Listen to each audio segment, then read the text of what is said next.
أبسط طرق للتعلم. درسنا لهذا اليوم علوم للصف السادس ابتدائي.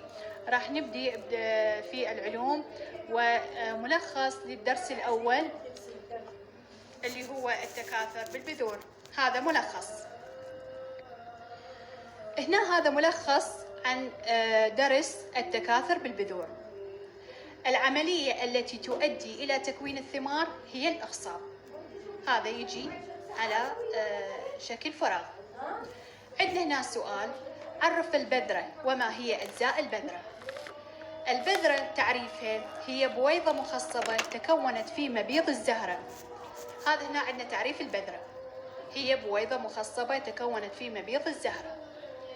أجزاء البذرة، هنا السؤال عن أجزاء البذرة، يا إما تجي صيغة السؤال عدد فقط أجزاء البذرة، فهنا راح نعددها فقط. منها النبات البالغ ولكن بحجم مصغر جدا، يتكون من الجذير والرويشة. الجنين يتكون من الجذير والرويشة، وهي المراحل التي تمر بها البذرة أثناء نموها.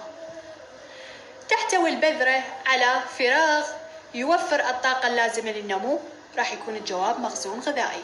تحتوي البذرة على مخزون غذائي يوفر الطاقة اللازمة حتى يمتد داخل التربة وفوقها. سؤال: هل تختلف البذور الجافة عن غيرها في سرعة امتصاص الماء؟ الجواب نعم، بسبب صلابة الغلاف البذرة الجافة. سؤال: ما هي طرائق انتشار البذور؟ عندنا 4 طرق لانتشار البذور.